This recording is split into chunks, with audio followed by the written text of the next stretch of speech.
boa noite. Estamos novamente reunidos para realizar mais um estudo do Leon Denis. Vamos iniciar com a nossa oração. Guias e amigos espirituais, agradecemos essa oportunidade de estarmos reunidos em torno dessa obra de Leon Denis, que nós possamos ser inspirados e também tenhamos força de vontade para utilizar todos esses conhecimentos para podermos atravessar esse momento difícil. Sendo assim, peço permissão para iniciar dizendo graças a Deus. Agora eu passo a palavra para a Regina.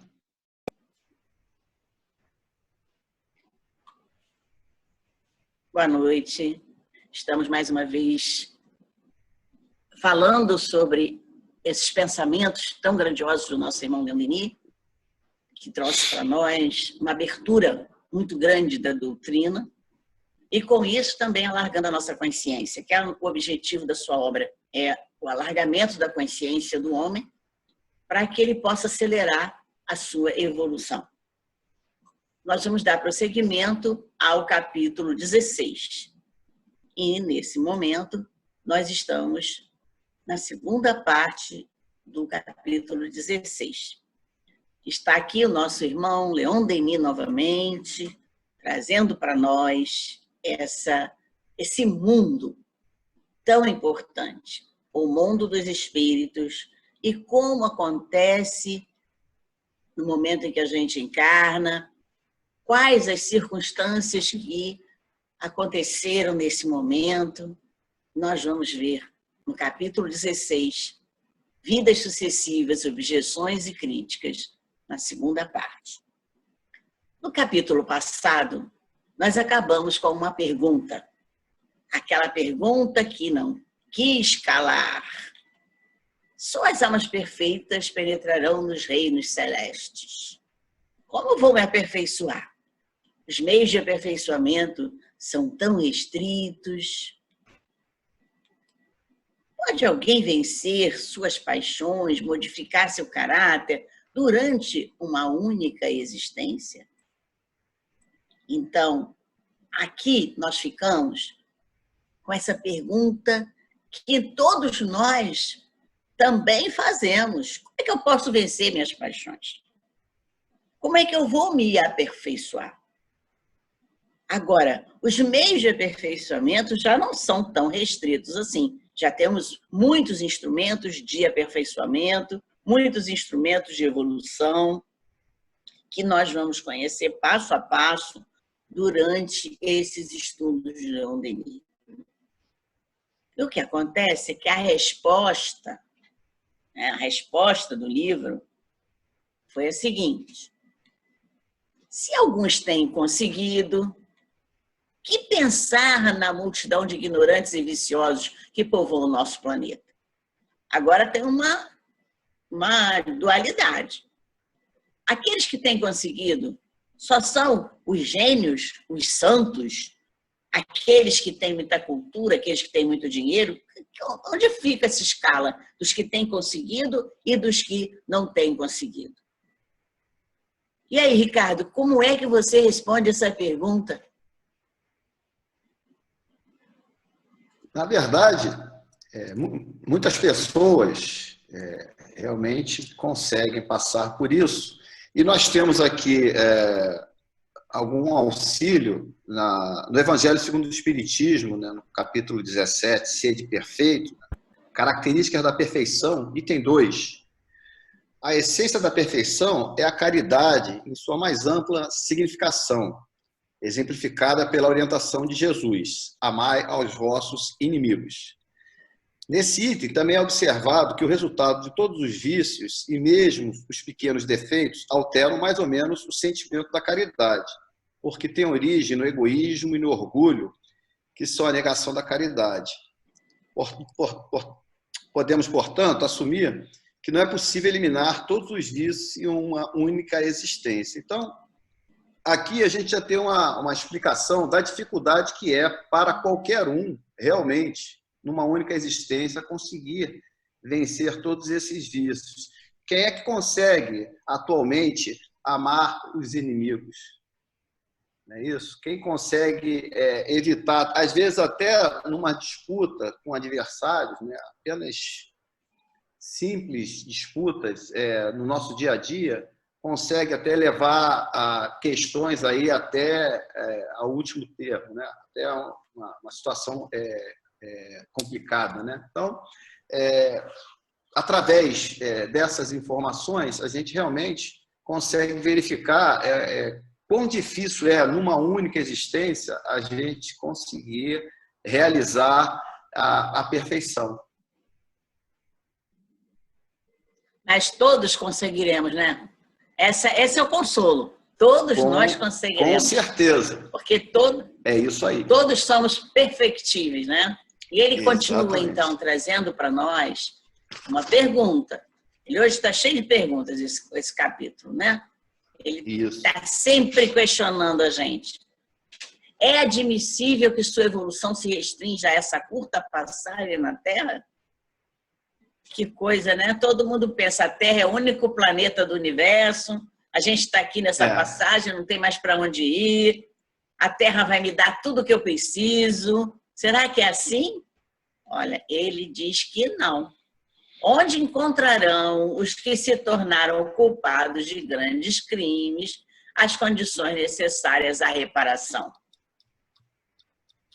Nós temos que pensar que aqui na Terra nós estamos sendo aqueles elementos que precisam realmente passar por desafios, passar por restrições, passar por lutas, por esforços, porque nós estamos num mundo de prova e expiação. Mas não temos só esse planeta. Precisamos passar aqui por burilamento, para que nós possamos ver o bom e o mal, o bem e o mal, né? O bem, o bom, o mal, aquela força só pode ser distinguida quando a gente passa pelo bom caminho ou pelo mau caminho. Eu não sei o que é dor se eu nunca senti uma dor. Eu não sei o que é preto se eu não conhecer o branco. E no mundo de prova e expiação, nós vamos conhecer tudo o que nós precisamos. Se não fossem as reencarnações ulteriores, tornaríamos forçosamente a cair no labirinto do inferno. Mas o inferno perpétuo é tão impossível como um paraíso eterno.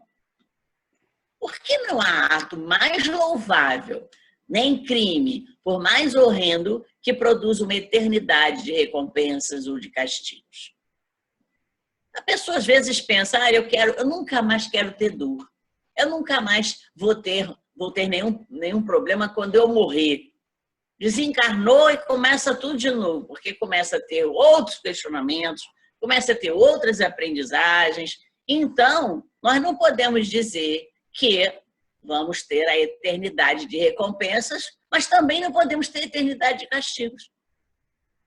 Se nós temos castigos mais demorados, é porque nós somos negligentes, nós não queremos olhar os instrumentos que estão à nossa volta, que estão ali para poder tirar o espírito daquela passagem, daquela restrição, daquele obstáculo. Precisamos olhar para os lados para ver. E isso nós vemos em todos os livros espíritas que têm exemplos. Eu acho que Ricardo tem um exemplo ligado a isso, né, Ricardo? Sim. A gente tem aqui no André Luiz, em Evolução em Dois Mundos, no capítulo 19, Alma e Reencarnação, é um conceito de inferno bem interessante, assim, podemos dizer até atual, né? O inferno das várias religiões, nesse aspecto, existe perfeitamente como órgão controlador do equilíbrio moral nos reinos do espírito. Assim como a penitenciária e o hospital se levantam na Terra como retortas, seria tipo destiladores, né, para fazer separação, né, de recuperação e de auxílio. Além túmulo, no entanto, o estabelecimento depurativo de como se reúnem em si os órgãos de repressão e de cura, por quanto as consciências empedernidas, Aí se consagram a consciências enfermas, na comunhão dolorosa, mas necessária, em que o mal é defrontado pelo próprio mal, a fim de que, em se examinando nos semelhantes, esmoreça por si na faina destruidora em que se desmanda. É assim que as inteligências, ainda perversas, se transformam em instrumentos reeducativos daqueles que começam a despertar pela dor do arrependimento para a imprescindível restauração. Então, a gente vê aí uma situação de inferno bem relacionada com a doutrina, ou seja, nada é eterno, todos têm recuperação. E também mostra também essa mistura entre almas em diferentes graus de adiantamento, em diferentes graus de entendimento do bem ou do mal, de forma com que essa mistura possa fazer com que aquelas que estão no momento de se modificar possam acelerar essa situação.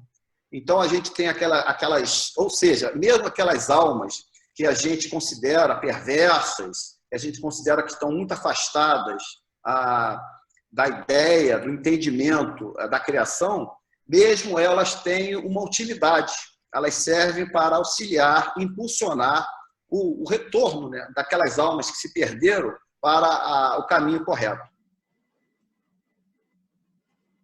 Então, nessa evolução, ele fala, comparando, né, essa questão da linha do tempo, né, que tudo tem o seu momento, ele fala da obra da natureza.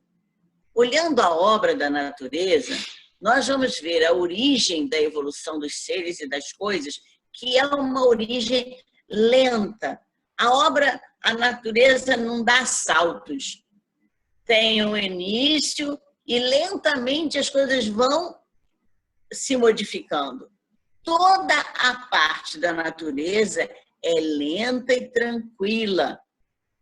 Toda a evolução dos seres, das coisas, das pedras, dos animais, das plantas, tudo é lento e ajustado ao poder eterno.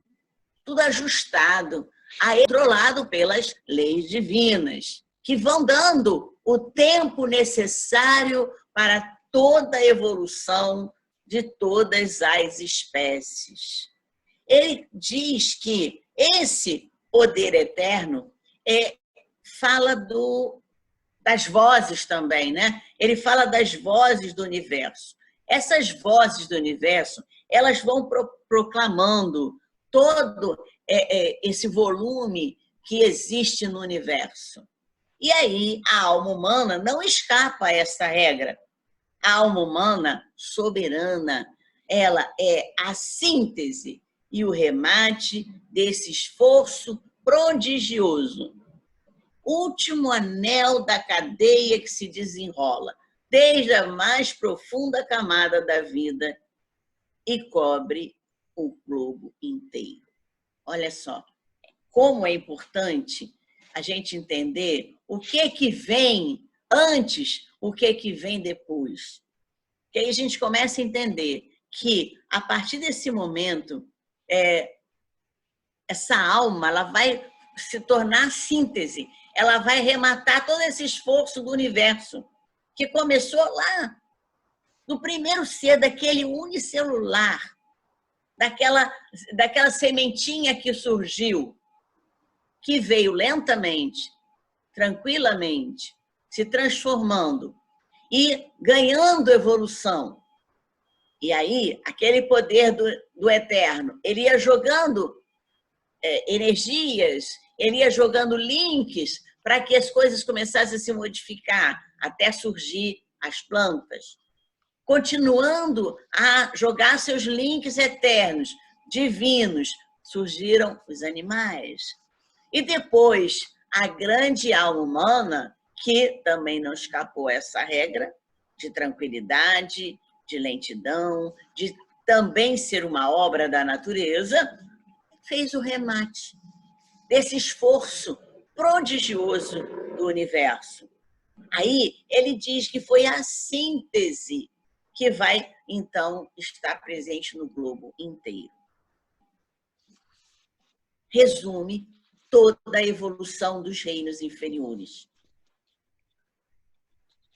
O homem, ele vai aparecer fulgente no princípio sagrado da perfectibilidade. Aí estamos nós, que desconsideramos a nossa própria essência. O quanto nós temos importância no universo. O quanto nós precisamos estar em acordo, em equilíbrio com todo esse movimento da origem até a nossa síntese. Porque o princípio inteligente, ele fez essa caminhada. Estava lá, adormecido, e acabou deslumbrante.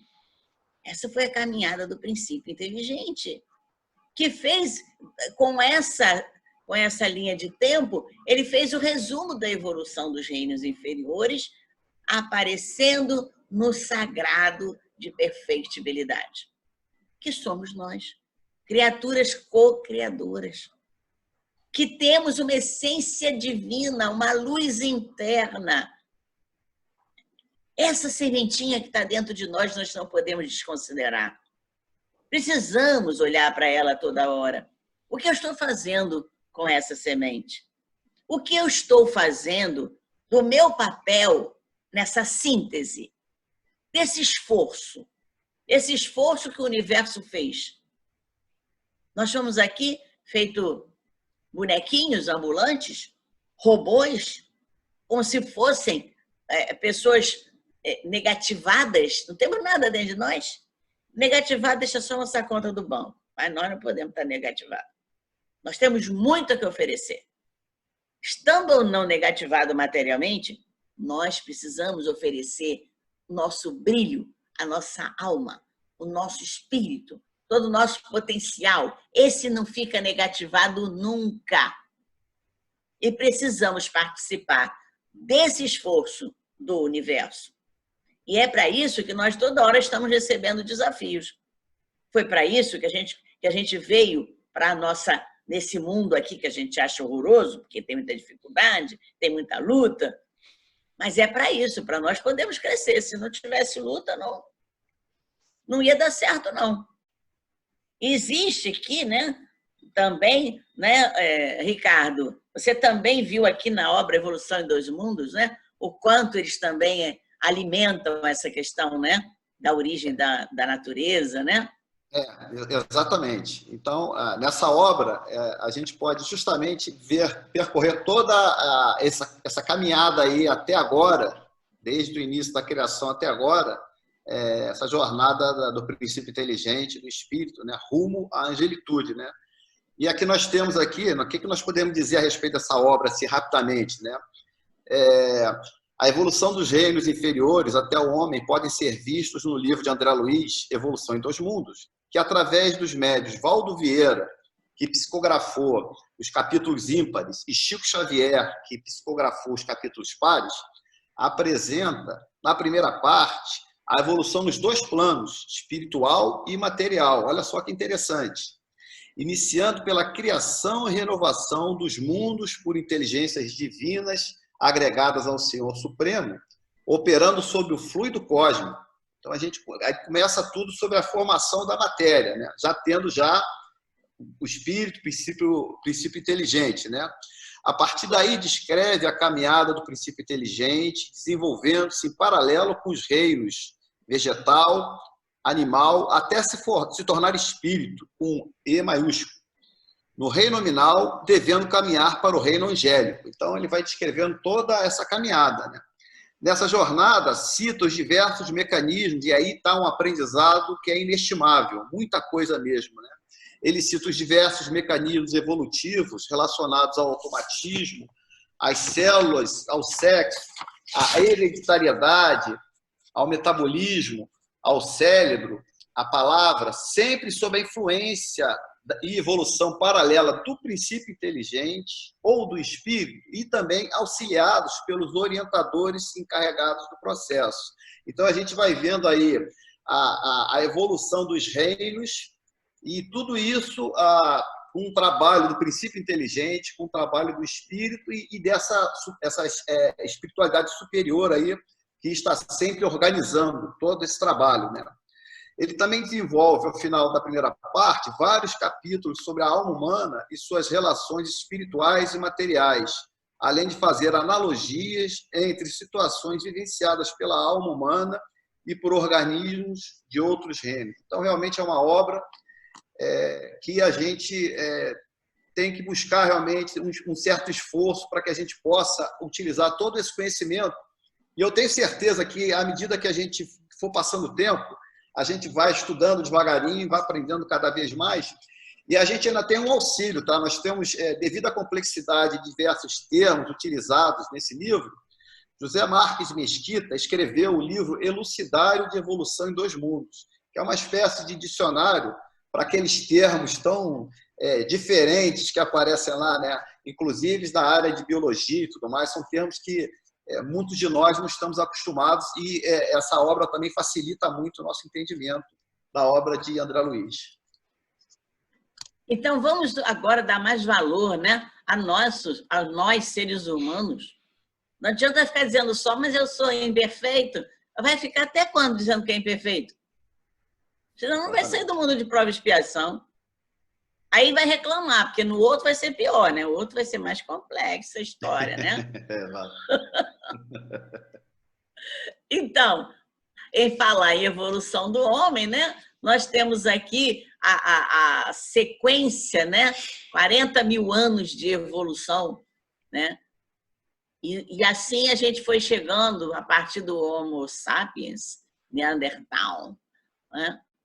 Ele já começou a usar mais até a palavra. Foi a partir do Homo sapiens que ele usou, começou a usar a linguagem escrita através, primeiro, de sinais, para depois usar a voz, né? Então, o princípio sagrado, a própria essência do homem, impresso em sua natureza. Esse é o princípio sagrado, a essência do homem, e está tudo impresso na sua natureza. Está lá. Está impresso na natureza a essência. E esse é o princípio sagrado, que nos acompanha desde o tempo da Australopithecus. Nossa, 4 milhões de anos, né, de criação. A inteligência humana não pode ser colocada fora das leis imponentes, emanadas da causa primária das inteligências. Não pode ser colocada. A inteligência humana, ela está dentro de todo esse arcabouço sagrado.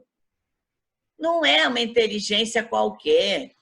Cada fator que nós estamos aprendendo, cada conhecimento que estamos absorvendo, cada vivência que estamos tendo, é um subsídio, é uma aguinha que a gente coloca nas sementes que estão dentro de nós. Nós temos dentro de nós a semente do amor, a semente das virtudes, a semente da consciência, a semente da justiça. Cada vez que eu vou trabalhando com a minha inteligência, que é essa essência do homem, eu estou jogando um adubozinho na minha semente interna. E só eu posso fazer isso. Ninguém pode mais pegar e regar a minha semente. As pessoas dão estímulo, mas se eu não pego o estímulo, se eu não absorvo o estímulo, não vai regar a minha semente. Então, isso é muito importante. Ele está falando justamente disso, né? Que não é o princípio, não é esse princípio, é a própria essência, é o que está impresso na natureza do homem, que faz parte dessas leis imponentes do mundo. A onda da vida que chega ao ser humano, dirigida pela lei grandiosa da evolução, pode terminar em imobilidade? Gente, essa é uma pergunta que não tem como você dizer que sim de uma hora para outra, ou que não de uma hora para outra, mas tem que estar comprovado. Porque as objeções vêm, por quê? Porque elas vão procurar se foi ou não foi comprovado isso. Mas ele diz ali, a onda da vida que rola nas águas através das idades para chegar ao ser humano e que em seu curso é dirigida pela lei grandiosa da evolução, pode terminar na imobilidade? E ele fala, na natureza, na história, está escrito o quê? O princípio do progresso. E se há progresso, há movimento. Não tem como não haver movimento, né? Tem que haver movimento para haver progresso. Todo movimento que imprime as forças em ação no mundo vai ter no homem. Vai chegar ao homem. Olha só, nós não fugimos de nada. Nós dirigimos hoje o espetáculo da Terra junto com todo esse movimento da natureza. Então, nós somos responsáveis por deteriorar uma série de movimentos, mas não podemos colocar obstáculo no progresso.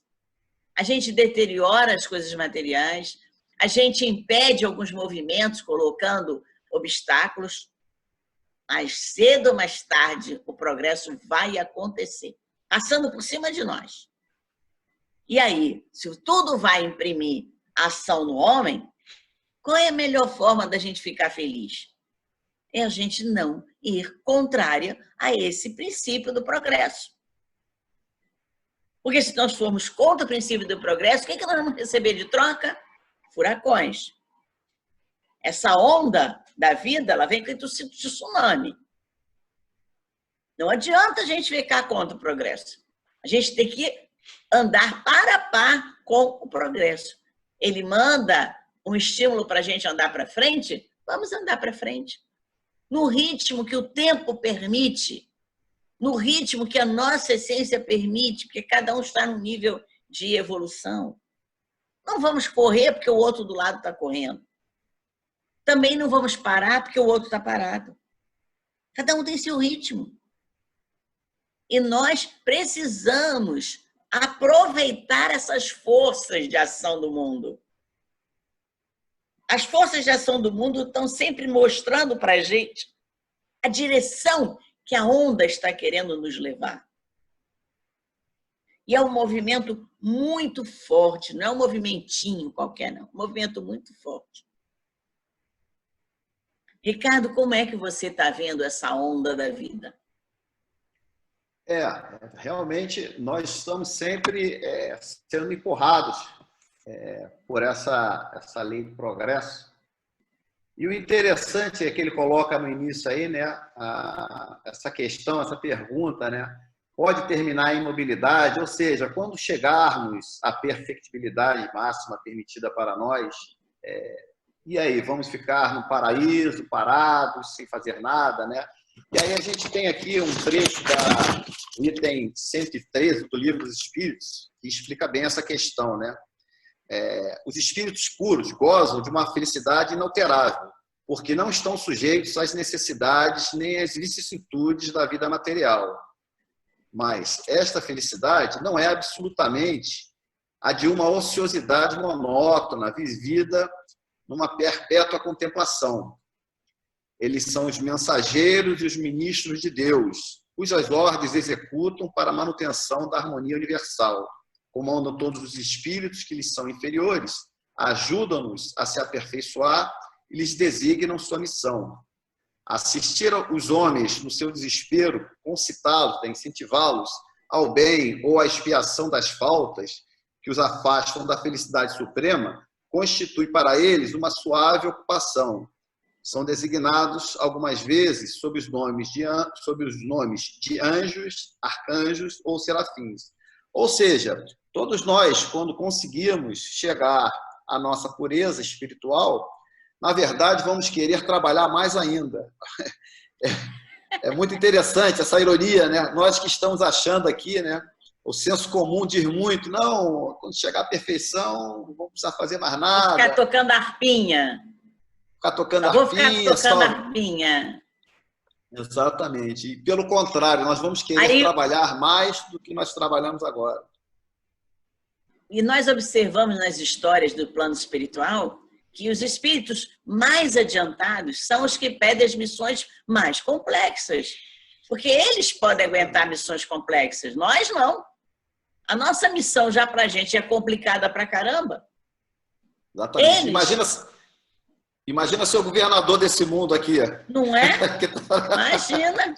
Tarefa. Não precisa nem ser desse mundo, né? De um departamentinho do nosso lar, o negócio estava complicado. É verdade, tem razão. Não dá para ser, não. E pode-se pretender que a parte essencial do homem, seu eu, sua consciência, escape à lei de continuidade e progressão? Como pode isso? Não tem sentido, não é? A sua consciência, a parte essencial do homem, o seu eu, não pode deixar de participar desse progresso. Nós progredimos enquanto essência, porque as sementinhas vão se desenvolvendo. Nós progredimos no nosso eu interno, que vai cada vez mais adquirindo conhecimento e se tornando mais fortalecido diante do mundo. A nossa consciência vai se ampliando e abrindo para uma vivência, para um espetáculo maravilhoso de condição de progresso. Então, não tem porquê, né, dizer que nós estaremos deixando de participar dessa lei de continuidade. A lógica demonstra que a nossa existência não pode ser parada, não pode ser única.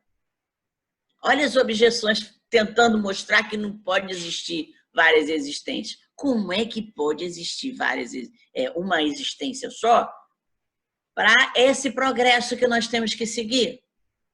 Que nós podemos aproveitar com a nossa condição humana, a nossa inteligência. A nossa inteligência, ela pode participar de muito mais coisa. Numa existência só, teria condição de você viver tudo que precisa?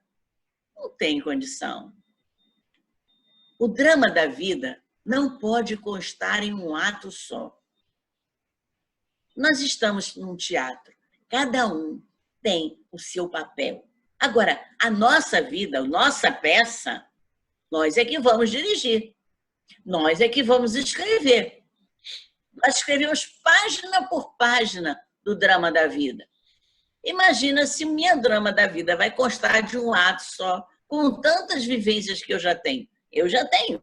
Muitas pessoas já têm.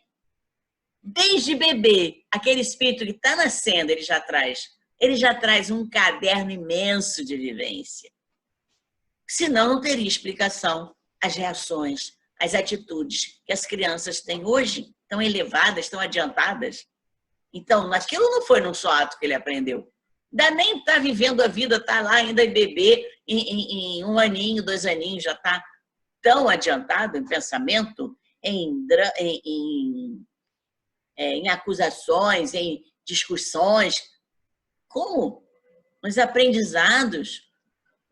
É indispensável uma continuação, um prolongamento, explicando as incoerências aparentes e as obscuridades do presente. O que é essa incoerência aparente? Incoerência aparente seria uma criança de 3 anos de idade falando uma língua que ela nunca aprendeu, que a família não fala. Imagina, isso é incoerência. Aparentemente seria uma incoerência. Obscuridades do presente. Como que uma pessoa pode olhar para uma pessoa assim e ter tanta raiva, tanto asco de uma pessoa que ainda nem viveu com ela? Isso está lá na obscuridade. O presente não está alcançando o que está dentro de nós. Então, são incoerências, são esquecimentos que estão lá dentro do espírito. E que é indispensável a continuação da vida, o prolongamento, para resolver essas incoerências, para que a humanidade possa descobrir essa lógica dessa existência contínua do ser espiritual. Isso requer um encadeamento de existências solidárias, umas às outras, realçando o plano e a economia que presidem os destinos do ser humano. Plano e economia. Você vê que a gente tem um destino planejado por nós. E se nós não prestarmos atenção nos critérios que usamos, economizando tempo, aproveitando o máximo dos recursos que estão à nossa volta, nós vamos perder tempo. Estaremos terminantemente perdendo tempo. Então, esse plano e economia fazem parte dessa ação consciente. De você poder prever, planejar com precaução, planejar com conhecimento de dados, analisar ao máximo os dados daquela situação, para que o seu passo seguinte não possa ser perdido. Tem que ter um passo forte, tem que ter um passo com bom senso, saber exatamente o que você vai escolher. Porque ele fala bem, encadeamento de existências solidárias umas às outras.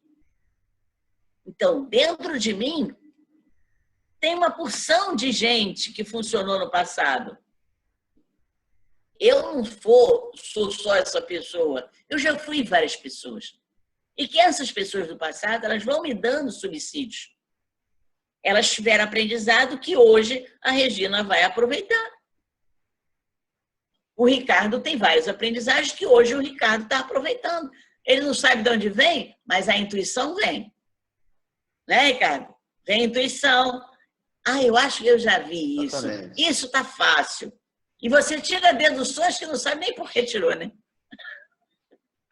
Está lá na caixinha. Está lá nessa caixinha. Essa caixinha é maravilhosa, né? Não é a caixinha de Pandora, não, mas ela é maravilhosa. A gente tem muita coisa. Verdade, tem muitas coisas aí. E em relação também a essa questão dessa necessidade, né, da reencarnação, né, nós temos aqui na questão 166, né, do Livro dos Espíritos, né, como a alma que não atingiu a perfeição durante a vida corporal pode terminar de depurar-se. E aí a resposta dos Espíritos, né, experimentando a prova de uma nova existência, reforçando tudo isso que foi dito aí. E na questão 167, qual é o objetivo da reencarnação? Expiação, melhoramento progressivo da humanidade. Sem isso, onde estaria a justiça? Não é isso? Então, ou seja, essa necessidade que nós temos de repetir essas existências para a gente, através dessas relações, de tudo que nós passamos, né, nós já temos um aprendizado e também, através daquelas situações de erro e acerto, a gente ir espiando e reparando e também progredindo, né? Fazendo aquela espiral que a gente sempre fala, né? Nós estamos sempre rodando aí na espiral aí, subindo, às vezes um pouquinho menos, mais lento, um pouquinho mais rápido, mas sempre para cima, né? Sempre em direção ao alto, que nem o Leon Denis fala, né? Para frente e para o alto, né? Isso, exatamente. Estaremos condenados a um labor cansativo e incessante? Vamos trabalhar sempre? Vai ser sempre cansativo o nosso trabalho? Será que a gente pode refrescar um pouquinho a nossa caminhada? A lei de ascensão, ela recua indefinidamente o período de paz e descanso? Então, não tem paz e descanso nunca? Olha, isso é que apavora os seres humanos, né? É verdade. Trabalhar sempre. Cadê as Aí férias? chega... não tem férias. Aí o plano espiritual diz, nós trabalhamos sem dormir. Vocês ainda têm a chance de dormir, de ter o repouso. É verdade. E não dormem por quê? Porque querem fazer o futuro antes do tempo. E aí tem a ansiedade, por isso não conseguem dormir. Porque se vivesse cada momento, todo mundo ia dormir em paz, todo mundo ia ter o descanso. E o descanso nosso é só entre uma tarefa e outra. Já é um grande descanso, né? Que a gente ainda pode ter. Mas nem isso a gente quer usufruir. A gente não quer usufruir desse descanso. Então, de modo algum, nós teremos condição de realmente ficar indefinidamente no período de paz e descanso, mas também não vamos ter um labor cansativo e incessante. A saída da vida terrestre, quer dizer, nós quando desencarnamos, colhemos os frutos das experiências adquiridas. Você foi lá, montou a caixinha, aquela caixinha fica ali marcado o que você fez. Aplica as suas forças e faculdades ao exame da vida íntima e subjetiva. Essas experiências que nós levamos, elas vão ser aplicadas nas forças que eu vou ter no encarne seguinte. As minhas faculdades vão ser utilizadas para eu examinar a minha vida quando eu busco esse autoconhecimento, quando eu vou mergulhar dentro de mim. Aí eu vou usar essas faculdades que eu aprendi lá, naqueles frutos que eu colhi. Inventário de sua obra terrestre, você vai assimilando as partes úteis e rejeitando aquilo que for estéril. Uma pergunta, será que alguém já está fazendo esse inventário da obra terrestre quando chega lá em cima? Todo mundo vai fazer, não tem jeito. Não tem jeito, é melhor fazer os seus segurinhos aqui, né? O seguro de paz, seguro de caridade, isso ninguém faz. Todo mundo gosta de seguro de vida, que acha que assim vai deixar dinheiro para a família. Todo mundo faz seguro do automóvel, todo mundo faz seguro do apartamento. Agora, o que a gente precisa nesse inventário é deixar um currículo de paz, de obras de caridade, de benevolência. É isso que eu preciso ter no meu inventário quando eu for fazer o levantamento das minhas obras terrestres. Porque o que eu deixei de imóvel não vai contar nesse inventário. O que eu deixei de carro na garagem não vai contar no inventário. O que eu deixei de dinheiro no banco não vai contar nesse inventário. Mas vai contar exatamente aquele momento em que eu levei paz para as pessoas, em que eu levei alegria, em que eu ajudei a distribuir as forças daquela luta que a pessoa está tendo. Aí eu fui, segurei um ladinho da caixinha ali que ele estava carregando. A aplicação das minhas forças e das minhas faculdades vai ser esse exame que eu vou fazer para o meu inventário. Como é que eu fiz? Como é que eu usei? Eu tenho faculdade, pós-graduação, todos os projetos culturais.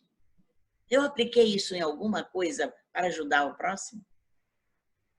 Não adianta eu levar os diplomas, porque eu não vou poder morrer. Pode até botar no caixão para me cobrir, mas não adianta que eles não vão para lá. Eles vão ali, se desgastar com o tempo. Não adianta isso. O que adianta, mesmo que eu não tenha nenhum diploma, mas que eu seja aquela pessoa que ajuda, que leva a força do seu trabalho para ajudar o próximo. Aí, vai ganhar um pouquinho de dinheiro? Vai. Mas basta que ele tenha alimento, basta que ele consiga ter uma morada para dormir, basta que ele consiga dormir em paz, encostar a cabecinha no travesseiro, descansando, porque vai olhar o seu dia e só vai ver gente sorridente saindo de trás das suas tarefas. Isso é o que conta, não conta mais nada. Você já fez seu inventário, Ricardo? Está montando aí o inventário? Estou buscando, né? Agora, em relação, né, a esse período entre encarnações do espírito, né, a gente pode reforçar aqui, né, algumas questões do Livro dos Espíritos, né? Nós temos a questão 224, né? O que se torna a alma no intervalo das encarnações, né? Espírito errante que aspira ao seu novo destino, ele aguarda, né? Continuando, né? De que maneira os espíritos errantes se instruem, que está justamente comentado aí, né? Eles certamente não fazem da mesma maneira que nós, e aí respondem os espíritos, eles estudam o próprio passado e procuram os meios de se elevar. Venham observar o que acontece nos locais que percorrem, escutam as palestras dos homens esclarecidos e as opiniões dos espíritos mais elevados que eles. E isso lhes traz ideias que não possuíam. E aí a gente tem até a questão lá que Quantos espíritos não vão lá nas palestras lá da FEAP, não é isso? Quantos não estão lá, né? Quantos não são vistos lá, buscando aí se instruir? E quantos não nos ajudam, inspirando também quem está lá palestrando, né? Exatamente, exatamente. E aí... Agora, eles provam isso, então, né? Eles estão fazendo o inventário deles lá em cima, né? Isso, exatamente. É o momento, né? É o momento de você se planejar para continuar a jornada. Alguns, né, que a gente vê nas obsessões, né, às vezes ainda estão meio indecisos, ainda não estão com uma orientação adequada, sabendo da necessidade que tem de prosseguir a jornada deles, né? Aqui também nós temos... Pois não. Fala. Aqui também nós temos aqui a questão da progressão, né, do espírito no estado errante, né? Que é a questão 230, né? Ele pode melhorar-se muito, sempre conforme sua vontade e seu desejo. Porém, é na existência corporal que ele coloca em prática as novas ideias que adquiriu. Ou seja, por mais que ele consiga um progresso na vida espiritual, por exemplo, o André Luiz, a gente observa aí na coleção A Vida no Mundo Espiritual, que ele realmente teve um progresso muito bom, né? Mas é sabido, né? E todos os espíritos que têm consciência disso, eles sabem e pedem em determinado momento, não, agora é minha hora, eu não posso postergar mais, eu preciso voltar para a carne para poder, através dessas relações, isso aqui, esse dia a dia que a gente reclama tanto, né? Toda essa fermentação, esse movimento todo, né? Esse indo e vindo, né? Essas confusões que a gente arruma aí, tudo isso, essas relações são importantíssimas para que a gente possa ter um aprendizado, tirar dele bom proveito e fazer aí esse inventário aí que você está comentando tanto aí, na hora adequada aí, e dependendo da nossa boa vontade, nossa força de vontade e de orientação, conhecimento e modificação, a gente poder fazer um inventário bom aí nesse final aí dessa existência. É porque eu vou aplicar tudo que eu aprendi aqui, eu vou aplicar nas outras encarnações, né? Então, eu preciso, quando eu vou lá em cima, chego lá no mundo espiritual, eu vou fazer o levantamento de tudo que eu fiz, de tudo que eu aprendi, para poder aplicar justamente aquelas forças, aplicar aquelas faculdades, naquele exame íntimo, né? Eu deixei ou não deixei alguma coisa pendente? Esse é o inventário, né? Que eu vou fazer. Exatamente. Que eu deixei de fazer, né? Isso. Então, na outra vida, o que eu vou fazer na outra vida? Primeiro, a primeira ocupação é o trabalho de recapitulação e análise. Eu vou recapitular aquilo que eu aprendi. Não tem como eu não fazer isso, né? Ele fala aqui que depois a gente vai fazer o recolhimento entre os períodos de atividade terrestre. É necessário que haja isso. Todo ser que segue a vida normal dele recebe a seu turno os benefícios. Então, se você está aceitando sua vida, se você está ali resignado com os instrumentos que você tem na mão, agradecendo sempre aquilo que você recebeu e dando prosseguimento, porque não é só resignação, obrigado, Deus, que eu tenho isso aqui, e não faz nada com aquilo, não adianta. Você tem que agir, você tem que utilizar, aplicar suas forças, aplicar os seus recursos, né? Então, ele tem que seguir uma vida normal. A partir do momento em que eu percebo que eu tenho um potencial, eu percebo que eu tenho uma existência anterior, eu vou olhar para frente e dizer, e agora? O que eu posso fazer com tudo isso que eu tenho? Isso é uma coisa importante. Livre, porque o espírito no estado livre ignora o descanso. Mas, no estado de sono, ele está lá se vendo livre. Então, nessa passagem, ele diz o seguinte,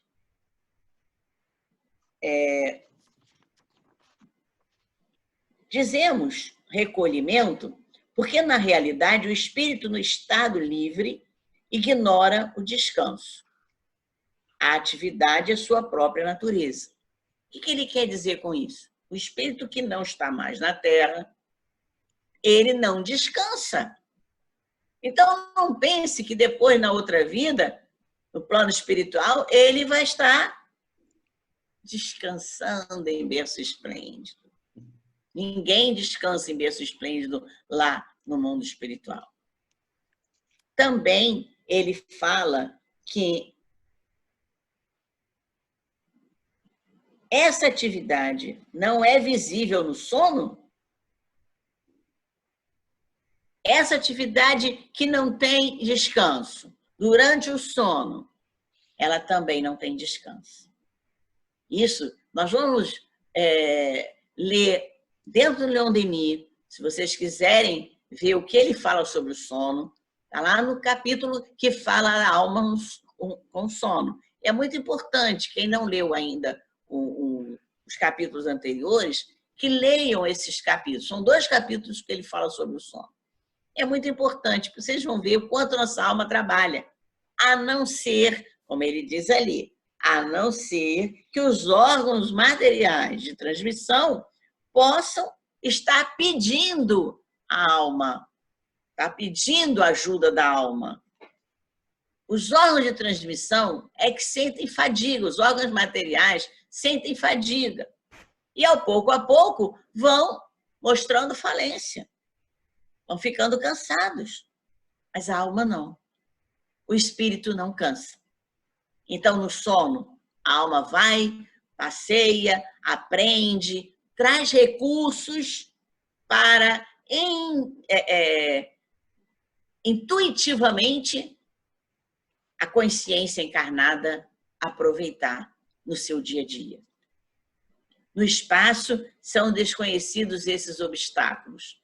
Os obstáculos, que é o corpo físico.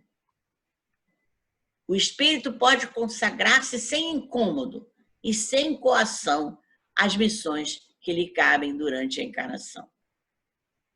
Então, ele vai se consagrar àquilo que cabe a ele durante a encarnação. Por quê? Porque ele não tem o incômodo do corpo físico. Então, ele vai se dedicar às missões. Ele não vai ter obstáculo.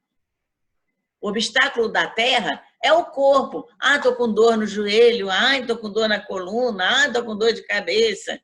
Né? O corpo, quando começa a falir, é um problema sério. Ele não deixa muito a nossa alma ficar livre, não. Mas, no sono, a gente pode pedir ajuda quando for dormir na nossa oração. Vamos pedir que você realmente possa encontrar a solução daquele problema que você está vivendo. E aí, durante o dia que você acorda, você vai direto ter essa informação. Pum! Eu já estou vendo uma saída. E vai encontrar a saída. Né? Então, ele diz que na outra vida, que ele chama de outra vida, é a vida espiritual. É a vida que realmente nós vivemos realmente. É a nossa morada original. E a gente tem a vida normal, a gente aprende, a gente não descansa, né? A gente tem muita coisa que aprende, que traz para a nossa vida terrena, no momento da vigília. Não tem obstáculos para o espírito, a não ser que o espírito não possa ir a determinados lugares.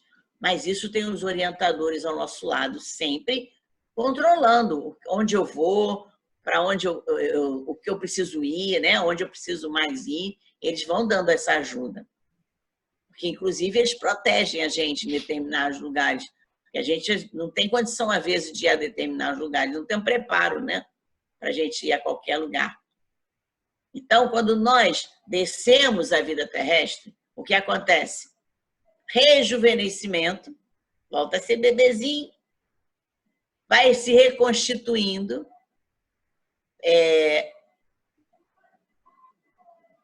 ele chama de uma espécie de virgindade, né? Quer dizer, a questão de voltar ao núcleo zero, que nós sabemos que não é totalmente zerado, né? é o esquecimento do passado. Esse esquecimento do passado, ele coloca como uma coisa reparadora para o espírito. Por quê? Vai fazer do espírito um ser novo, que vai repetir a ascensão vital com mais ardor. Porque se ele tivesse que carregar na consciência tudo que veio do passado, caramba, a gente não ia andar. Já ia nascer triste, já ia nascer magoado, já ia nascer enfurecido, já ia nascer irritado. Então a gente precisa zerar. Dar um tempo. Com o passar da nossa vivência terrestre, essas coisas podem vir à tona em flashes, ou estímulos que a gente depara na Terra podem trazer à tona acontecimentos do passado. Ele disse, meu Deus, por que eu tive tanta raiva quando fulano falou isso? Por que eu saí daquele filme tão emburrada? Por que eu chorei tanto naquele momento?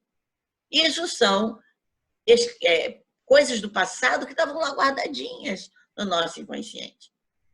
Então, a gente não vem a vida pequenininho, bebezinho, à toa. A gente vem justamente para reconstituir o nosso espírito. É uma reparação daquilo tudo que eu vivi no passado. Porque senão o corpo já viria fatigado. E já estava mais para falência do que outra coisa, né? Então, tem alguma coisa para complementar aí, Ricardo? Sim, a gente pode comentar aqui, né, a questão 401, né, do Livro dos Espíritos, né? A gente pode aqui colocar ela que está relacionado com o que nós estamos discutindo, né? Ele pergunta, durante o sono a alma repousa como o corpo? Não, o espírito jamais está inativo.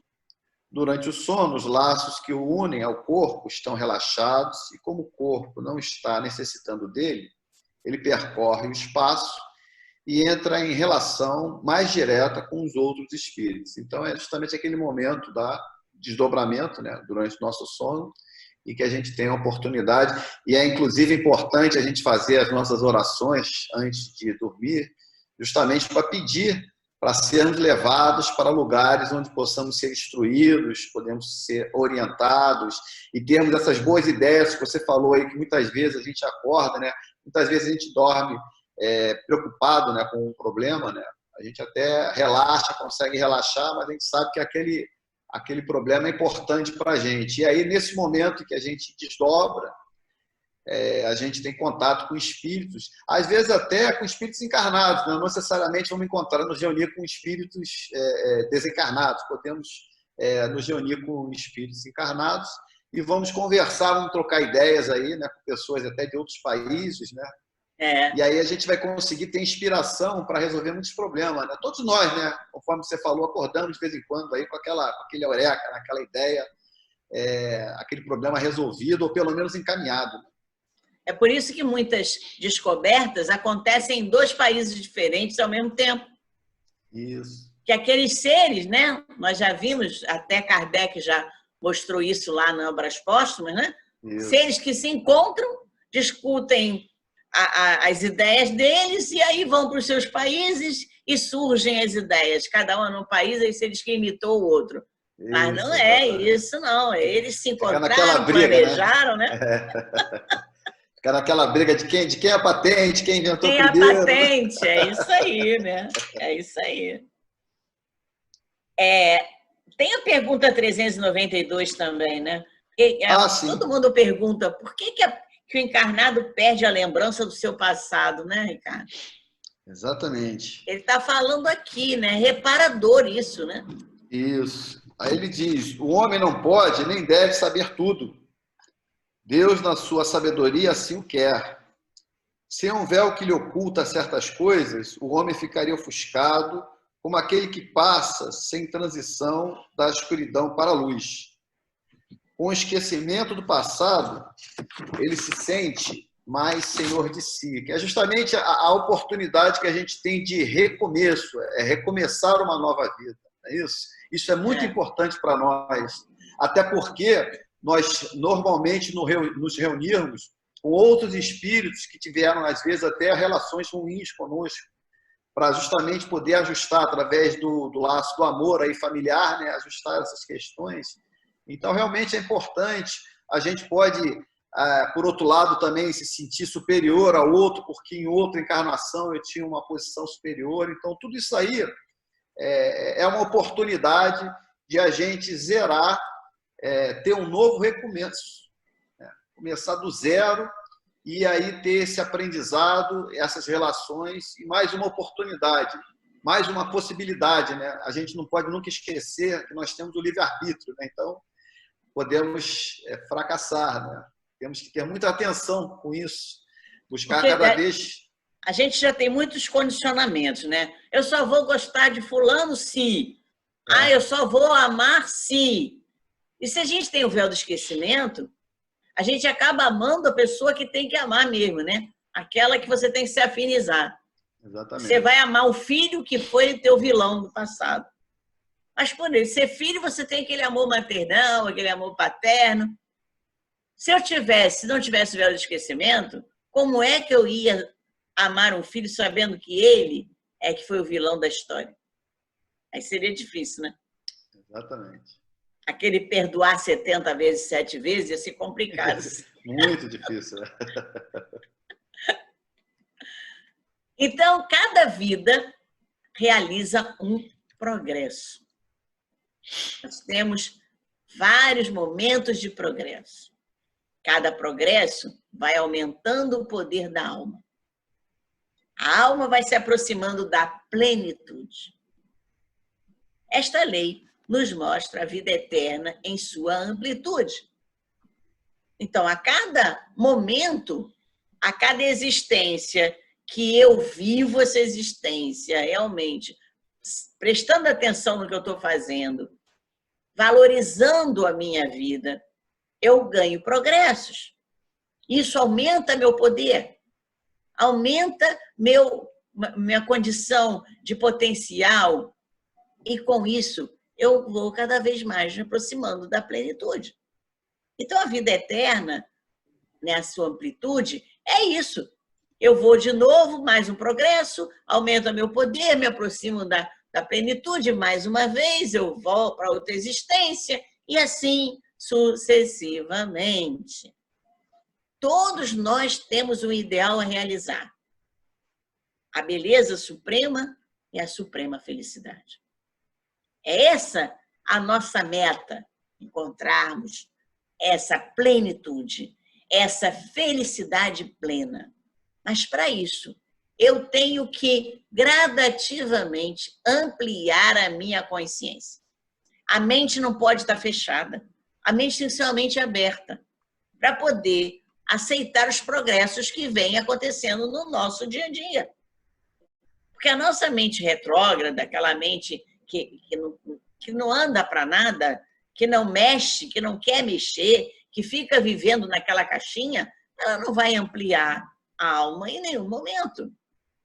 E não vai encontrar a grande felicidade, a suprema felicidade que nós tanto queremos. Encaminhamos para esse ideal com mais ou menos rapidez, segundo a impulsão dos nossos ímpetos e a intensidade dos nossos desejos. Então, cada um vai ter que botar o seu movimento pessoal, intransferível, que não tem como cada um ter o mesmo ímpeto que o outro. Essa impulsão, ela vem da vontade. Não adianta ter só desejo, tem que ter a vontade. Desejo pode ficar só no sonho, mas quando eu implemento a vontade, eu vou impulsionando as ações. Eu preciso da vontade. A intensidade do nosso desejo, muitas vezes, é muito gerenciada pelas nossas paixões. A vontade, ela é gerenciada pelo pensamento e sentimento, o que já dá um contexto diferente nos nossos atos. Então, eu posso realizar meus desejos? Posso. Mas eu preciso que essa impulsão, que esse ímpeto tenha uma intensidade adequada àquilo que eu tenho capacidade de fazer. Então, eu tenho que ter desejos, sonhos, que tenham uma relação com a minha realidade, para não serem utópicos. Porque não adianta eu querer ficar nadando na nuvem, né? Nuvem só o computador, que tem um monte de nuvem lá para a gente botar o arquivo. Mas na nossa vida, ele tem que pisar o pé no chão, enraizar, estar estabilizado. Pode ter sonho? Pode ter sonho. Mas se você não tiver vontade, os seus sonhos não saem do papel.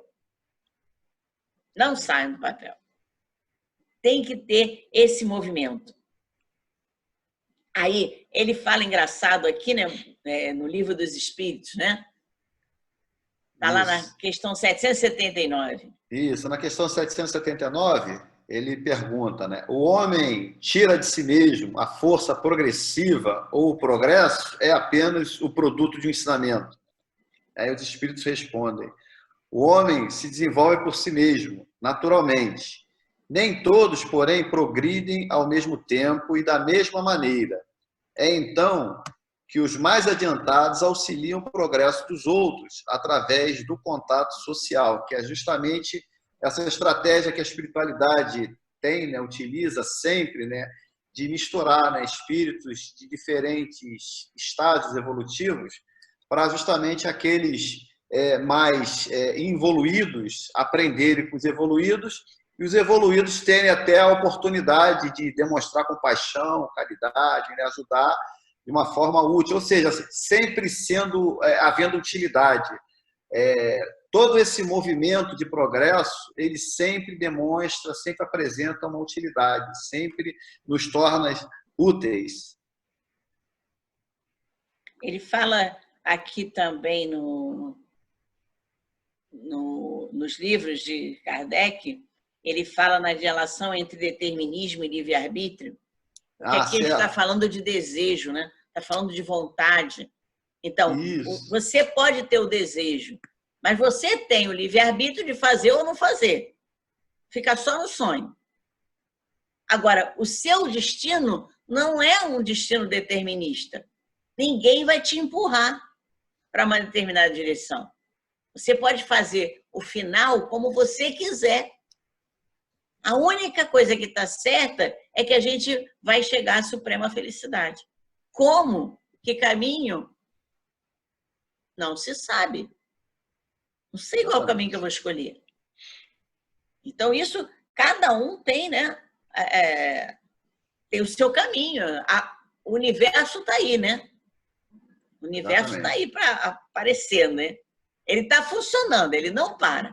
Que ele fala aqui que é uma máquina, não é isso? Você...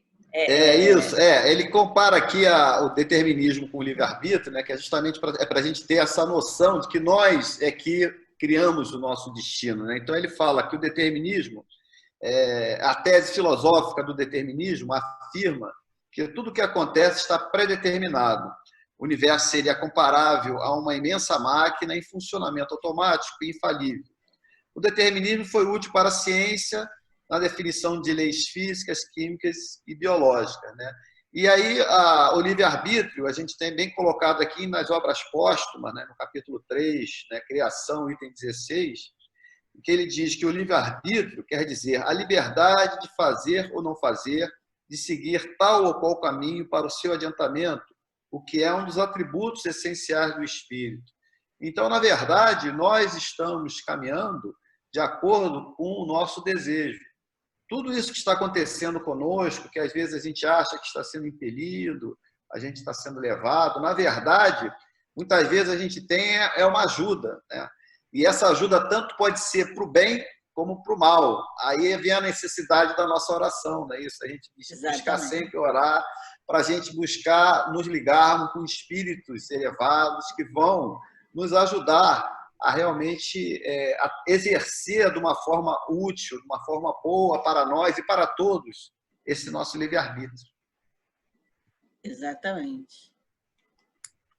Pergunta: como pode a expiação e o resgate das faltas passadas ser meritórios e fecundos para o espírito reencarnado, se este, esquecido e inconsciente das causas que o oprimem, ignora atualmente o fim e a razão de ser de suas provações.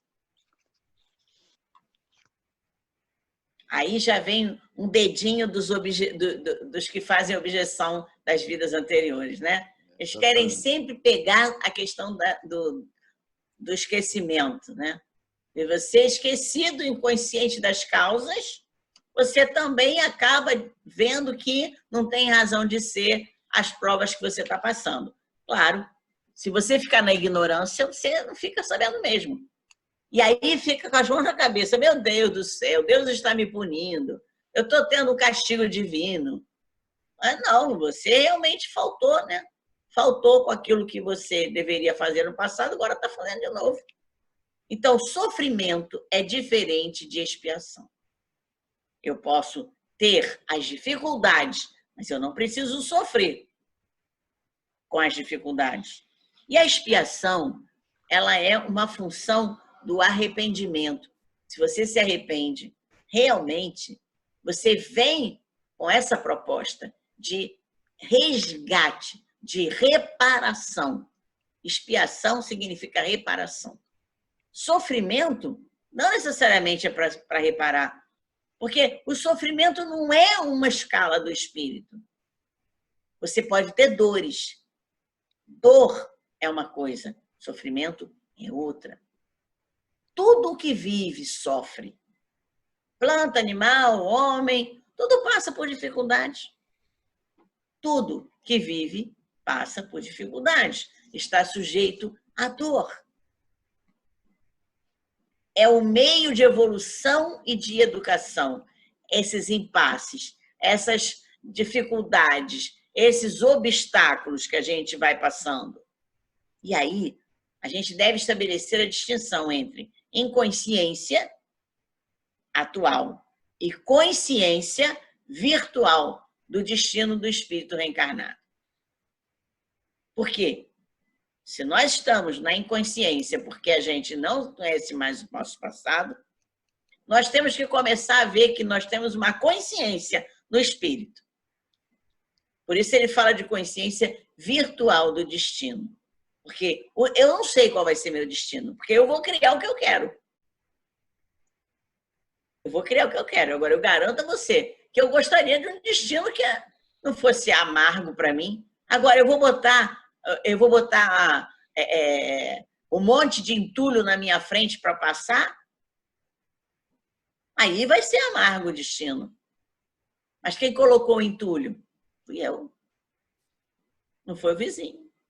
E que foi o vizinho que botou, você também deixou. Você também gostou dele botar entulho para ter quem acusar. Né? Você gosta de... Ah, foi ele que botou, por isso eu não posso andar, porque ele botou entulho na minha frente, que ótimo, né?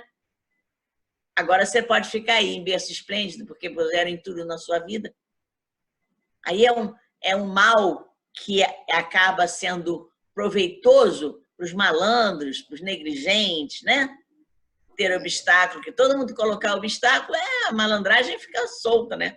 Vou fazer o quê? Está todo mundo dificultando o meu caminho, não vou fazer nada. Não é isso?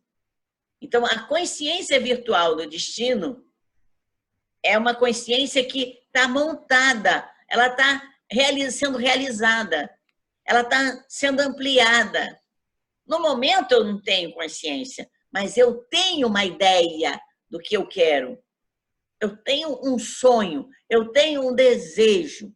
E aí, é em cima disso que eu vou entender aqueles sofrimentos, aquelas reparações, aquelas dores. Por que aconteceu isso? Porque eu não soube ver, não soube analisar, eu não soube pegar os meus conhecimentos e combinar os meus conhecimentos para tomar uma atitude melhor. E a inteligência é para isso, é para combinar conhecimento e para dar um papel melhor na minha atitude. Se eu não quero fazer isso, se eu não quero ter trabalho, eu vou ficar sofrendo, mas parado. Eu vou ficar ali. E cada vez mais, se eu sofrer parado, eu vou ter desgaste. O meu corpo físico, ele vai se desgastar muito mais rápido, porque ele vai sofrer esse peso Porque cada vez que eu sofro, eu jogo um peso no meu corpo físico. Cada vez que eu me lastimo, eu jogo um peso no meu corpo físico. Aí não sabe por quê. Tá lá, né? Naquela decrepitude de vida, que a vida inteira reclamou, a vida inteira se irritou, a vida inteira se lastimou. Não é isso. Se você tem uma pedrinha no caminho, o que eu estou aprendendo com essa pedra? O que ela quer me mostrar? Eu estou no caminho errado? Eu não quero passar por cima da pedra. Não, eu posso dar a volta. Então, vou ver o que tem aqui do lado, né, de passagem melhor para não ter que pisar na pedra. Agora, eu não quero ter trabalho de olhar. Aí eu sento no chão, ninguém tira a pedra no meu caminho. Eu não tenho ninguém para me ajudar. Não pode ser assim, não. Não pode mesmo. Então, aí, o que acontece? Olha lá. Vamos lá, Kardec, Ricardo, está sempre nos ajudando hoje. Exatamente. Então, nós temos aqui, em relação a essa questão do sofrimento, né, como meio de evolução, nós temos aqui um trecho da questão 738A, na resposta, né? Durante a vida, o homem relaciona tudo ao seu corpo, mas, depois da morte, pensa de outra maneira. Como já dissemos, a vida do corpo é pouca coisa. Um século do vosso mundo representa um relâmpago na eternidade. Portanto, os sofrimentos daquilo que chamais de alguns meses ou alguns dias nada significam. Constituem um ensinamento para vós e que vos servirá no futuro. Então, todas essas adversidades que vêm para nós, na verdade, elas têm também o intuito de buscar trazer evolução para nós. Então, a gente tem que buscar encarar essas nossas situações, essas nossas adversidades, porque isso, com certeza, se nós conseguirmos, né, passar por isso, nós vamos estar um degrau acima aí, nessa escala aí que a gente tem que estar sempre buscando aí de evolução, né? Essa vinda aqui nesse trecho aqui do Livro dos Espíritos, né? Ele remonta até uma recomendação para todos, né? De fazer um estudo aqui das questões 737 a 741. Está relacionado aos flagelos destruidores, na lei de destruição, que se relaciona muito com esse nosso momento atual, né? Então, é importante, cada vez mais, através da leitura, do estudo, né, da reflexão, a gente buscar entender esse nosso momento não como uma punição, mas uma necessidade que a gente tem, uma chacoalhada, né, que está sendo dada em nós para que a gente possa evoluir de uma forma mais adequada, né? Nós estamos, parece que, muito parados, falando em termos morais, né? Então estamos precisando aí dessa ajuda aí, dessa dor ajuda. Verdade. Quando o espírito compreende que lhe é necessário uma vida de provações para pagar os lamentáveis resultados de sua existência anterior, ele, no movimento de plena inteligência e plena liberdade, escolhe ou aceita espontaneamente a reencarnação futura, com todas as consequências que ela vai acarretar. Aí, compreendido o esquecimento do passado, que se segue ao ato da reencarnação. Então, esta vista inicial completa do destino que está vindo lá, ele compreende, ele sabe que vai ter que reparar algumas coisas, ele vai apagando os resultados da existência anterior justamente com as provas que ele precisa fazer. Então, ele, tendo plena consciência e liberdade para escolher ou encarnar ou não encarnar, ele aceita a reencarnação. E ele aceita que terão consequências. Mas isso é o espírito que está pela plena inteligência. Há espíritos que não têm condição de participar desse aceite. Ele vai ter que encarnar de uma forma compulsória, porque ele está tão preso aos problemas egoísticos dele que ele não compreende. Ele não compreende que ele precisa encarnar em determinadas situações. Então, o cara foi lá, foi rei, teve um castelo, teve uma cidade, um país quase todo sobre o reinado dele. Ele vai nascer numa pobreza. Então, a prova, a encarnação dele é toda organizada para ele ir para uma vida pobre. Ele precisa ter uma clareza de que aquilo ali é uma educação.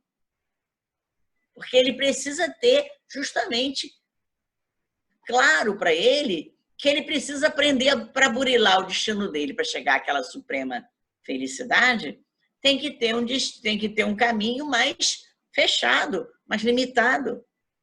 Porque ele não conseguiu, tendo tudo nas mãos, tendo ouro em pó nas mãos, ele não conseguiu trilhar o caminho mais honesto, mais saudável do espírito.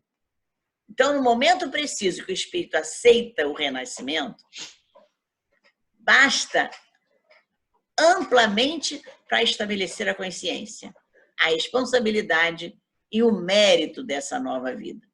Basta isso, porque ele já está lá, consciente, responsável e vai ter realmente mérito na vida que ele vai ter. Vai ter todas as ajudas dos orientadores espirituais. Eles vão estar ali ajudando. Então, é interessante isso. Muitos de nós participamos disso, né? Aceitando a encarnação, sabendo que íamos ter dificuldade. E compreendemos que a gente não ia lembrar de nada também daquele passado. Mas, assim, aceitamos. Estabelecemos consciência com a nossa responsabilidade.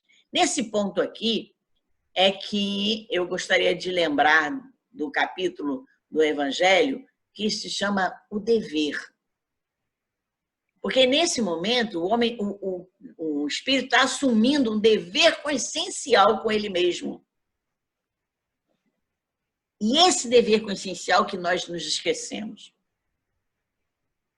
Mas o dever consciencial não é, porque eu vou ser pai, eu tenho um dever com meu filho, eu tenho um dever com o meu chefe, eu tenho um dever. Não é só isso, não. É o dever consigo mesmo. De realmente ir apagando aquelas causas que trouxeram aqueles buracos no meu caminho. E eu preciso entender isso. Eu preciso aceitar esse renascimento dessa forma, com consciência e responsabilidade. E aí o homem, que é responsável, né, por essas faltas, no livro também está aqui, né, Ricardo? 393 está lembrando disso. Isso, exatamente. Então, a gente coloca, né, aliás, Kardec coloca, né, na questão 393, né, como o homem pode ser responsável por atos e resgatar faltas que não se lembra? Como pode aproveitar da experiência adquirida de outras existências caídas no esquecimento? Conceberíamos que as tribulações da vida fossem uma lição para ele, se recordasse do que as tivesse ocasionado. Porém, desde o momento em que disso não se recorda, cada existência é para ele como se fosse a primeira, e assim está sempre a recomeçar. Como conciliar isso com a justiça de Deus, né? Então, de forma resumida, né? É uma resposta bem comprida, né? Então, a gente coloca aqui, vai fazendo uma relação, né? Essa nova existência, né? É uma nova existência com uma inteligência maior do que a que ele tinha na existência anterior. Então, ele tem possibilidades maiores de distinguir o bem do mal, né? Mérito, né? Como fazer uma prova já sabendo qual é a resposta, é isso? Então, não tem mérito para isso. Então, a necessidade desse esquecimento também está relacionada a isso, né? Temos também que, após desencarnar, ao ter toda a sua vida passada desenrolada diante de si, o próprio espírito busca uma nova existência para reparar as faltas que lhe causam sofrimento, né? Além disso, procura provas análogas às que passou, ou até lutas que acredita serem apropriadas para o seu adiantamento. Ele também pede aos espíritos superiores para ajudá-lo na nova tarefa, intuindo a reparação de suas faltas. Essa intuição, né, que é um pensamento, um desejo criminoso, né, as tendências instintivas são uma reminiscência do seu passado, a qual deve resistir com a ajuda da voz da sua consciência e até mesmo se conectando do seu guia também. Não é isso? Então, nós temos aí, né, de forma resumida, a consciência, a percepção de quão fraco é o brilho de sua alma em relação a de outros à sua volta na erraticidade, ou seja, após desencarnar, faz com que o espírito necessite expiar suas faltas, né? E aí a gente lembra aqui, né, a obra psicografada de Chico Xavier, né, Voltei, né, que nós temos o irmão Jacó, que ora se apresenta narrador, foi o pseudônimo adotado por aquele que em vida foi Frederico Figner, reconhecido ativista, espírita e dirigente da FEB. Prometeu escrever do além tão logo lá chegasse. Quando encarnado, acreditava que a morte era uma mera libertação do espírito e que conseguiria e que seguiria para as esferas de julgamento, de onde voltaria a reencarnar caso não se transferisse para mundos felizes. Olha só, já achava que ia para mundos felizes, né? Lê do engano, né? Conforme seu depoimento, o que aconteceu após o seu desencarne não foi bem assim. E aí ele deixou um alerta muito importante para nós, que ainda estamos aqui na batalha, né? Não se acreditem quitados com a lei, atendendo pequeninos deveres de solidariedade humana. Principalmente para nós que estudamos o Espiritismo, que estamos buscando aí, através dessa doutrina, né, um entendimento e um comportamento mais adequado, né? A gente não pode se iludir, por mais que a gente ache que esteja caminhando certo, será que essa verdade nossa é a verdade absoluta? Muitas vezes é difícil, né, a gente conseguir a verdade absoluta na nossa posição atual, né? É verdade. Então, na verdade, o que acontece? Nesse mundo, né? O espírito, ele vai conservar. O que ele vai conservar nesse mundo? A intuição, né? Ele vai conservar na outra encarnação. O instinto adormecido, que de uma hora para outra pode surgir, que a menor reminiscência, um sonho, pode bastar para acordar e fazer reviver aquela intuição, aquele instinto. Podem acordar no momento de um sonho, uma imagem, um momento de contemplação. Isso pode acordar. Há um laço invisível, real e possante da vida atual, ligando à vida anterior, constituindo uma unidade moral e a lógica implacável do seu destino. Então, como nós falamos lá no início, que tudo isso é interligado. Nós não temos nada no nosso arquivo que não venha a ter uma ligação com a vida atual. Está tudo interligado. Por isso é que muitas coisas eu preciso terminar, eu preciso concluir uma tarefa que muitas vezes deu início lá no passado. Mas aí eu negligenciei, eu esqueci de complementar, ou não tinha instrumento necessário para isso, eu dou continuidade a isso nas outras encarnações. Existem vários exemplos de reencarnações que são justamente complementos das tarefas que aqueles espíritos tinham anteriormente. Dentro da medicina, tem muitas coisas acontecendo em relação a isso, dentro da engenharia, né? Porque aquele que inventou lá aquela cabaninha de palha, hoje pode ser o engenheiro que esteja aí fazendo essas fundações homéricas, porque ele veio gradativamente ganhando subsídio e ganhando força e conhecimento para hoje, daquela palhazinha que ele administrou de ficar formando uma ocazinha lá no terreno, ele veio dar subsídio hoje para que ele fizesse essa estrutura de fundação de um prédio de 70, de 100 andares. E a gente não imagina que o espírito pode ser o mesmo, né? Que é isso que ele quer falar, né? Que está conservando isso, né? Isso é por quê? Porque nós temos tudo isso guardado na nossa memória, né? A nossa mente, ela não é uma tábula rasa, ela tem arquivos guardados.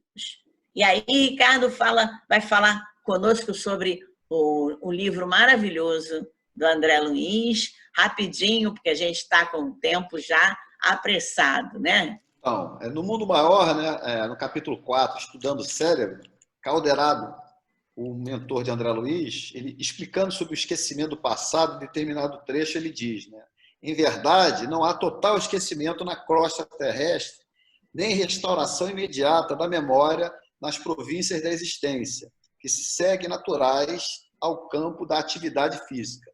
Todos os homens conservam tendências e faculdades que quase equivalem à efetiva lembrança do passado. E aí, também complementando, né, que é uma parte bem interessante aqui, ele fala sobre a função de cada andar da nossa casa mental e do equilíbrio necessário de acesso a cada andar durante a nossa existência terrena, né? E aí ele diz, né, a seguir, explicando como interpretar de maneira simples as 3 regiões da vida cerebral, em determinado ponto ele fala, né, para que nossa mente prossiga na direção do alto, é indispensável se equilibre valendo-se das conquistas do passado para orientar os serviços presentes e amparando-se, ao mesmo tempo, na esperança que flui, cristalina e bela, da fonte superior de idealismo elevado. Através dessa fonte, ele pode captar do plano divino as energias restauradoras, assim construindo o futuro santificante. Então, a gente não pode, a gente tem que ir dosando, né, o nosso automatismo, né, o nosso sótão, né, nosso porão, né, com a nossa sala de estar, né, o nosso presente, e o nosso sótão, que seria lá as aspirações superiores, né? Então, temos que estar sempre caminhando, não podemos ficar só na meditação, também não podemos só deixar os nossos instintos dominar, não é isso? Então, a gente tem que ir trabalhando com todos esses andares dessa casa mental para que a gente possa, nessa encarnação, realmente ter aí o uso de toda a nossa potencialidade, conforme você mesmo já falou, não é isso? Todo esse aprendizado que a gente tem guardado dentro de nós. Né? Se não lembramos do passado, é porque nada fazemos para despertar as recordações adormecidas. Mas a ordem das coisas não deixa por isso de subsistir. Nenhum elo da cadeia magnética do destino se obliterou e ainda menos se quebrou.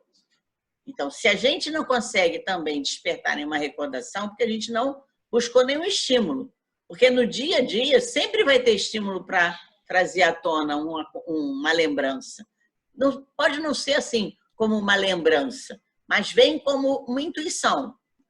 Você, eu vou pegar essa chave aqui, porque eu acho que é isso aqui que deve ser feito. E abre, e funciona. Como é que veio aquilo? São estímulos que nós procuramos no dia a dia. Se você fica parado no tempo e no espaço, sem fazer nada, não vai haver despertamento.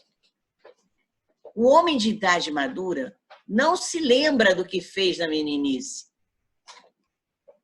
Deixa de ser criancinha de outrora e de realizar as promessas? Não. Ele não lembra o que fez na infância, mas ele continua a sonhar. Ele continua a ter desejos. E ele vai realizar aquelas promessas que ele fez a ele mesmo lá em criança. Isso aqui realmente é uma coisa interessante, porque desde criança que eu dizia que eu queria ser professora. Ponto. E aí, minha mãe dizia que tá certo, mais tarde você pode mudar, não sei o quê. E eu ia ali, a infância inteira dizendo que eu queria ser professora. E via ser professora, né? Não teve outro caminho. Eu comecei com o magistério. Depois é que eu me deslumbrei pela psicologia, mas no início era, desde criancinha, eu continuei e buscando essa realização dessa promessa. E, nesse momento, o grande arquiteto o grande sonho de todos os homens tem que ser ele ser o artista. Ele vai ser o artista que vai, ao entardecer de um dia de trabalho, ceder ao cansaço e adormecer. Não retém durante o sono o plano virtual. A visão íntima da obra que vai prosseguir assim que acordar. O que ele está falando aqui? Que quando a gente dorme, isso tudo que está nas promessinhas da criança vem à tona. E você vai lembrar. Então, durante o sono, aquele plano virtual que estava lá na camadinha lá da infância, vem à tona. E quando você acorda, o artista vai e começa a buscar os instrumentos. O mesmo com o nosso destino, que é uma lide entrecortada, muitas vezes, em seu curso. A gente tem um projeto, uma proposta, e no meio do caminho, com o nosso trabalho, com o nosso dia a dia, eu vou saindo da trajetória, mas depois eu retorno de novo. Eu saio para um lado, daqui a pouco vem uma ajuda e eu retorno de novo. Sonos, que são, na realidade, atividades de formas diferentes, abrilhantam os sonhos de luz e beleza. Então, essas formas de atividade que vêm durante o sono, na verdade, acontecem nos sonhos de aparecerem. Não levem em desconsideração os seus sonhos. Por favor, anotem os sonhozinhos no papelzinho quando você acorda, porque ali pode ter o segredo, aquela duvidazinha que você está perguntando há muitos anos atrás, né? De anos e anos, você às vezes está perguntando coisas que você ainda não viu responder. No sonho, pode ser que apareça essa resposta. Muitos sonhos são revelações.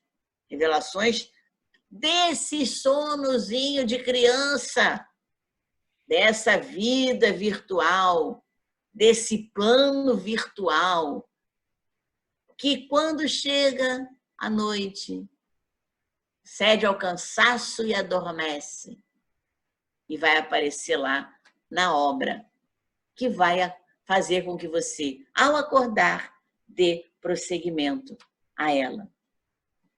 Nós temos aqui as almas que estão sempre se encontrando, né?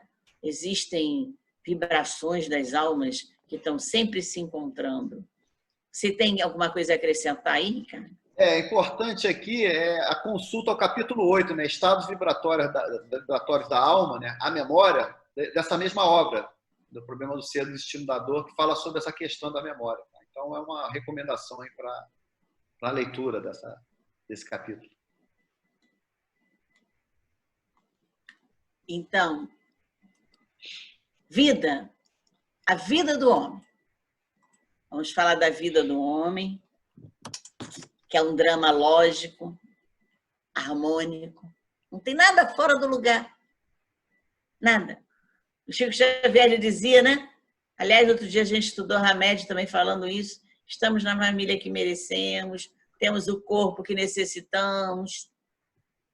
Essas cenas, essas decorações que mudam, vão variando ao infinito. Cada vez que eu preciso de uma cena diferente, eu vou a essa cena, ou essa cena vem a mim.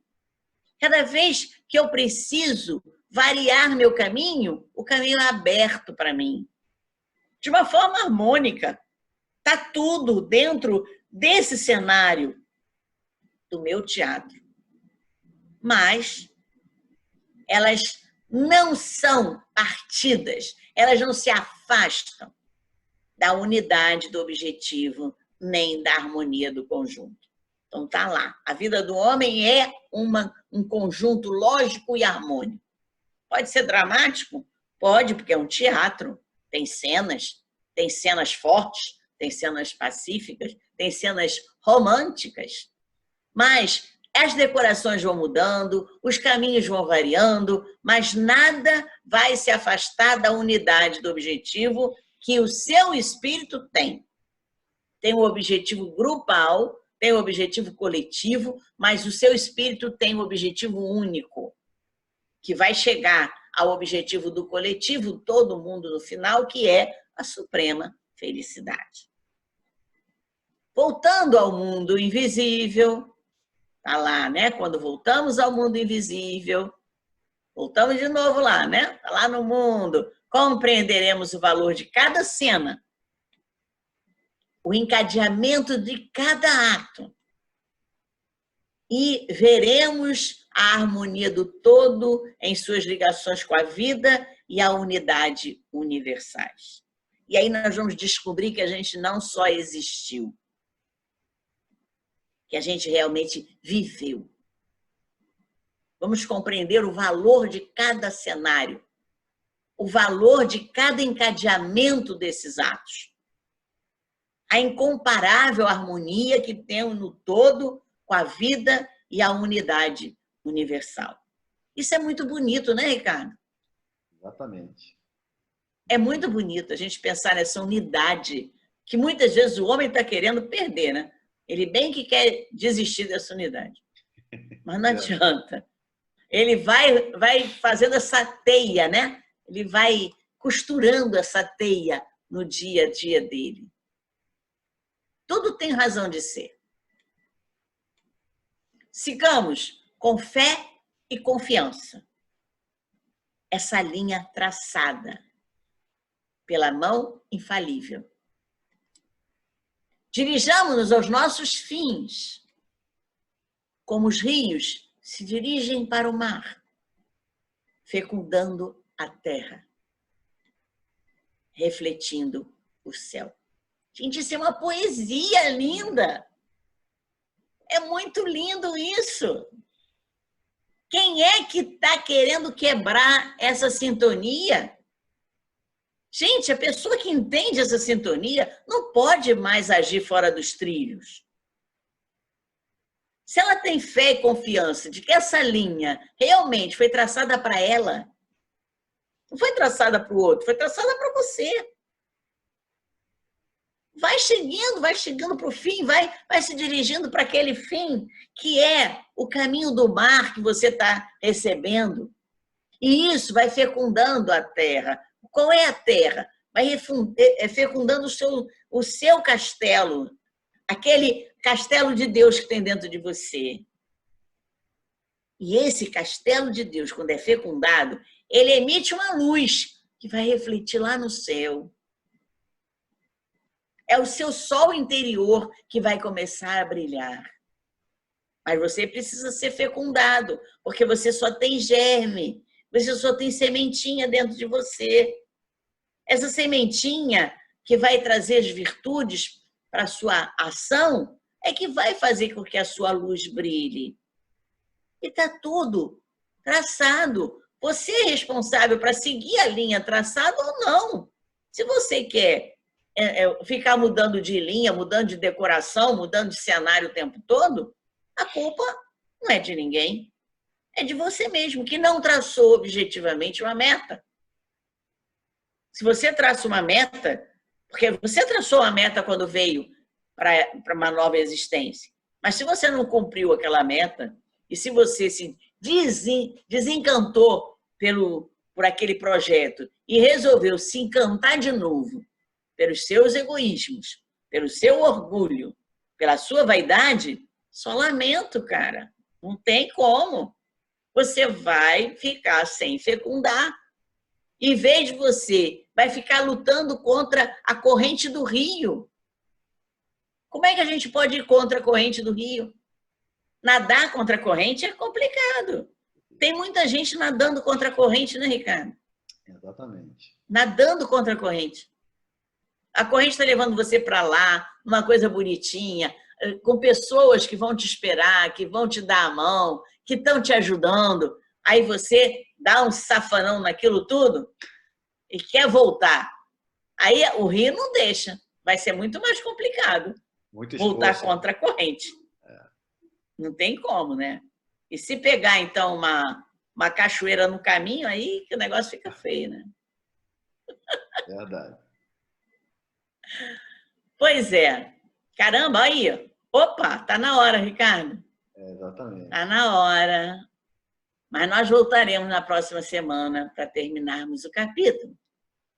Quais são suas considerações? Não, foi bem importante essa parte que nós passamos agora aí, né? E esse estudo continua. É isso. Vamos continuar aí cada vez mais aprendendo, tendo essas informações que vêm até, muitas vezes, de uma forma poética. Né? Isso. Opa, ele é muito poeta, né? Ele Exatamente. adora. É Ele admirável a forma como adora ele essa escreve. poesia. Exatamente. Então vamos encerrar aqui com a nossa oração.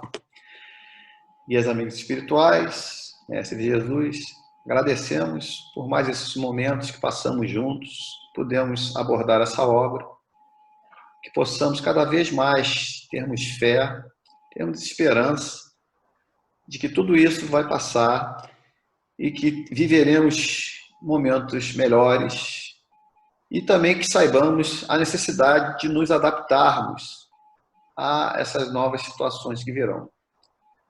Sendo assim, pedimos permissão para encerrar dizendo graças a Deus.